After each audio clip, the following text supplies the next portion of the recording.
পারবে না। বিগত সরকার আবার আশা করে যে তারা আবার এই দেশে মাথা চারা দিয়ে উঠবে, তাকে নিয়ে এসে ছেড়ে দেন আমাদের কাছে। আমি মা কাঁদতে শিখি নাই। আমার ছেলে কবিতা লিখতো, সেই কবিতা শেষে রক্ত মাখা কবিতা নিয়ে মারা গেছিল। আমার ছেলে লিখেছে, স্বাধীনতা পেলাম তো রক্ত কেন দিলাম, রক্ত দিলাম তোর স্বাধীন দেশে, তাই রক্ত দিয়ে আবারও স্বাধীনতা আনবো। এই কবিতাটা আমার সন্তানের পকেটে রক্ত ভেজা অবস্থায় ছিল।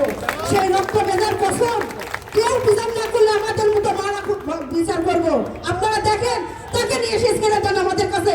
আমি মা কাঁদতে শিখি নাই। আমি মা, আমার সন্তান আমাকে আন্দোলনে নামার সাহস দিয়েছে। 28 জুলাই থেকে আমি মাঠে ছিলাম, আজও আছি। বিন্দু মাত্র আমি ভয় করি না কারোর জন্য।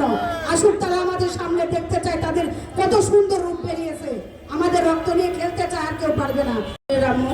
আমার ছেলে 18 জুলাই আমাকে বিদায় নিয়ে আসে আমার রুম থেকে।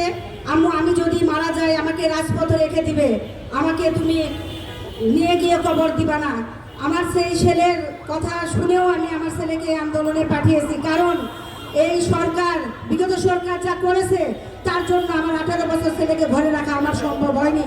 আমার 3 ছেলে, একটা মিরপুর, রাজশাহী এবং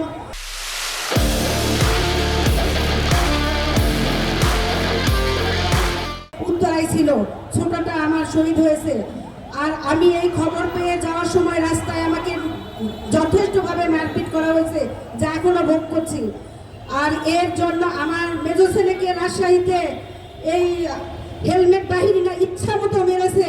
এখনো মেজো ছেলে অ্যাডমিশন দেওয়া ছাত্র হওয়া সত্ত্বেও সে যথেষ্ট মেধা নিয়েও আগাতে পারছে না।